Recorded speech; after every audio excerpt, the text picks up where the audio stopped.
Today I will be teaching you chapter number 8 from Moments textbook from ninth grade, and the chapter's name is A House is Not a Home. तो ये जो पूरी story है वो एक बच्चे के बारे में है जिसके घर में अचानक से आग लग जाती है और उसकी वजह से उसकी जो सारी चीज़ें हैं वो बर्बाद हो जाती है।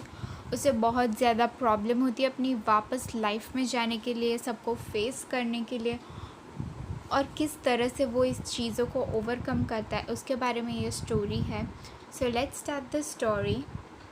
A house is not a home. The author says that his first year of school was not pleasant. He felt like freshman. His school was twice bigger than his old school. His old friends had gone to a different high school, so he felt lonely. He missed his old teacher also. He visited them. They advised him to take part in school activities.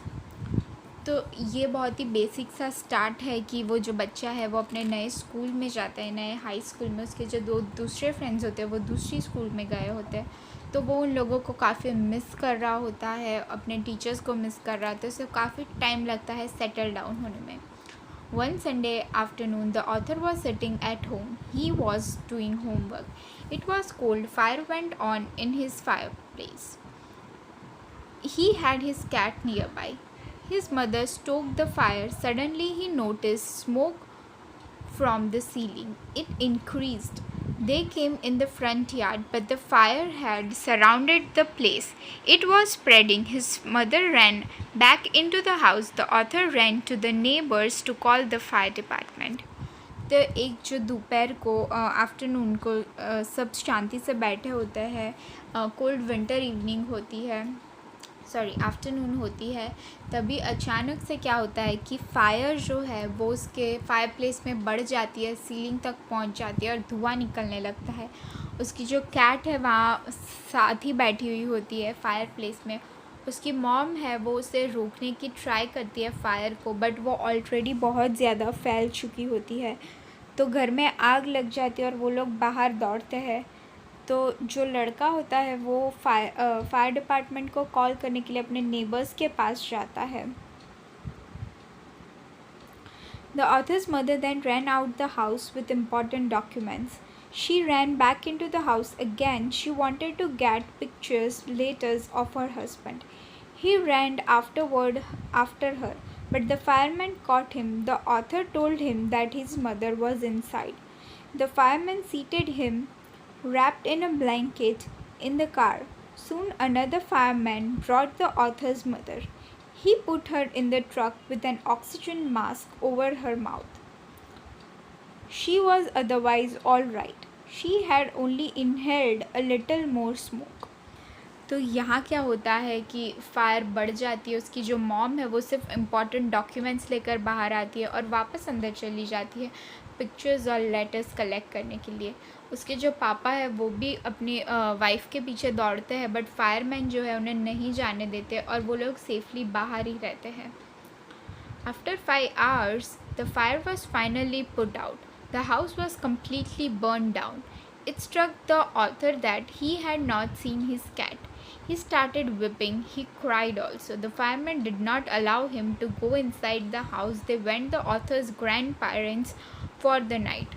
तो यहाँ क्या होता है कि वो लोग बाहर आ जाते हैं, उसकी जो मॉम है वो भी आ जाती है, उन्हें काफ़ी ज़्यादा ब्रीदिंग प्रॉब्लम होने लगती है, उसे ऑक्सीजन पहनाया जाता है, ऑक्सीजन मास्क पहनाया जाता है। और कुछ टाइम के बाद जब सब जल चुका है तब भी फायरमैन जो है वो किसी को अंदर नहीं जाने दे रहे होते हैं, और आर्थर को याद आता है कि उसकी जो कैट है वो अंदर रह गई है, वो उसे नहीं दिखाई दी, और वो रोने लगता है, बट तभी भी उन्हें अलाउ नहीं करते अंदर जाने के लिए। सो ये बहुत ही पेनफुल होता है ऑथर के लिए। The next day, Arthur went to school. He was in his old dress with no shoe. He had no books or homework. His backpack was also gone. He felt sad. He felt if he would be an outcast all his life. He did not want to grow up. He wanted to die. But he walked to school.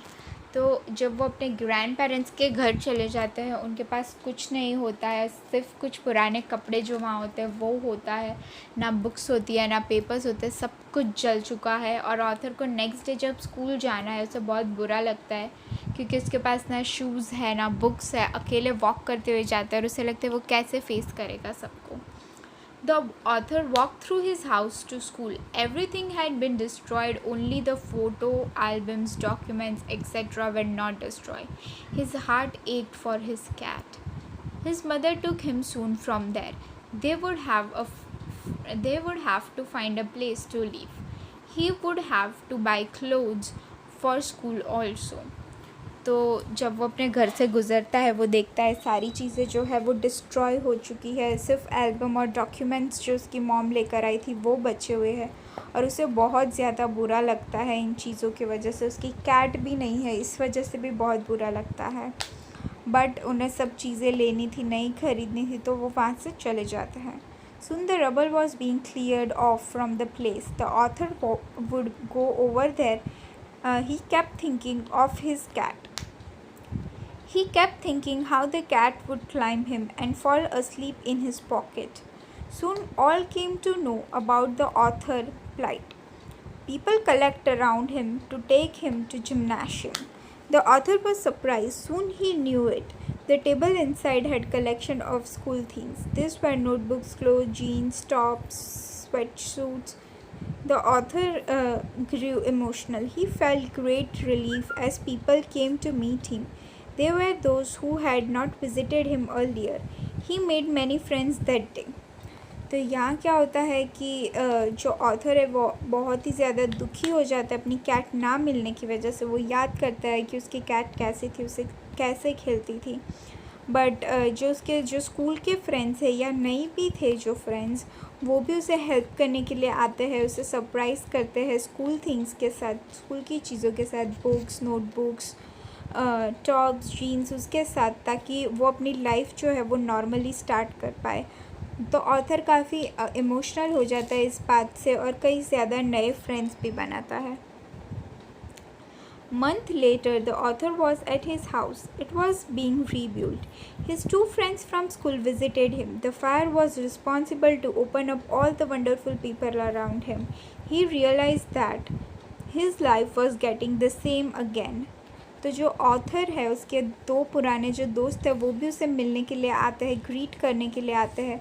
तब author को realise होता है कि जो उसकी life है वो कितनी अच्छी है, कितने सारे अच्छे फ्रेंड्स हैं उसके, जो उसके बारे में सोच रहे हैं और उन्हें मिलने आते हैं। तो वो वापस से खुश होने लगता है। Soon a woman come to him. She had a cat with her. She asked the author if the cat was his. The author got the cat from her at once. The cat purred happily. The author's friend was hugging him. As for the cat, it had run away from the fire. The woman got it. She telephoned as the author's telephone number was written on his collar. The author sat with his friends. The cat curled up in his lap. The feelings of loss and sad event had vanished. He felt gratitude for his life and his new friends.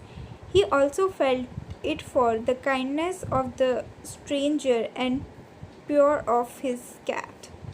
तो यहाँ क्या होता है कि जो author है वो जब अपने दोस्तों के साथ होता है तभी एक लेडी आती है हाथ में कैट लेकर उसे देने के लिए और बताती है कि ये एस्केप हो गई थी पर मैंने उसे पकड़ लिया, अपने पास रखा और बोला कि मैं कब से जो ओनर है उसे ढूंढ रही थी बट नंबर नहीं लग रहा था। और जब वापस उसे कैट दी ऑथर को तो वो काफ़ी इमोशनल हो गया, खुश हो गया कि फाइनली जो उसकी लाइफ है वो बहुत अच्छी है, वो ग्रेटफुल है अपनी लाइफ के लिए।